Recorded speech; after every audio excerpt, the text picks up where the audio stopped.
December মাস পড়ে গেছে আর আজ থেকে সমস্ত স্টুডেন্টদের পরীক্ষা শেষ, তাই আজকে ঘুম থেকে উঠতে কিন্তু অনেকটা দেরি হয়ে গেল, সকাল 9টা বেজে গেছে। তো ঘুম থেকে উঠেই সবার ফার্স্টে আমি বিছানাটা এভাবে তুড়ি মেরে গুছিয়ে নিচ্ছিলাম।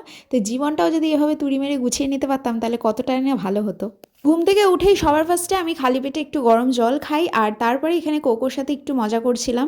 ওর নাম কোকো হলেও আমরা কিন্তু ওকে এক একজন এক এক নামে ভালোবেসে ডেকে থাকি। তারপর চলে গেলাম আমার বাড়ির পেছনে একটা বাগানে, ওখান থেকে কারি পাতা আনতে। এই যে বাগানটা ঠিক এরকম। তো সকালবেলা খালি পেটে আমি এরকম 10-12টা কারি পাতা চিবিয়ে খাই, এটার অনেক বেনিফিট আছে। তারপর আমি খেয়ে নিলাম আমার স্কিন গ্লোয়িং ড্রিঙ্কটা, যেটা আমি প্রত্যেক দিন সকালে খাই। তার ঠিক আধ ঘন্টা পরে এখানে ব্রেকফাস্ট করে নিচ্ছি, আর ব্রেকফাস্টে কিন্তু আমি বেশিরভাগ দিন ভাতই খাই, কারণ আমার ভাতই খেতে বেশি ভালো লাগে, তাও আবার শীতকালটায়। তো তারপর আজকে ছিল আমার আর্ট ক্লাস, তো সেজেগুজে রেডি হয়ে আমি সেখানে চলে গেলাম। তো আজকে আমি এই ছবিটা আঁকছি, এটা হচ্ছে একটা রাম সীতার একটা পেন্টিং।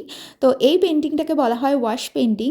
তো আগের দিন তোমাদের সাথে একটা ক্লিপ শেয়ার করেছিলাম, তোমরা হয়তো দেখেছিলে। তো এই পেন্টিংটার মেথডটা কিন্তু ঠিক এরকম, রং করে জল দিয়ে ধুয়ে ধুয়ে এই পেন্টিংটা কিন্তু রেডি করতে হয়, তাহলে একটা স্মুথ আর একটা খুব সুন্দর এফেক্ট আসে।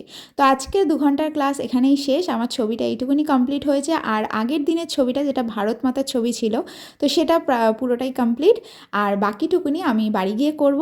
তো চলো আজকের মিনি ব্লগটা এখানেই শেষ করছি। ওকে, বাই।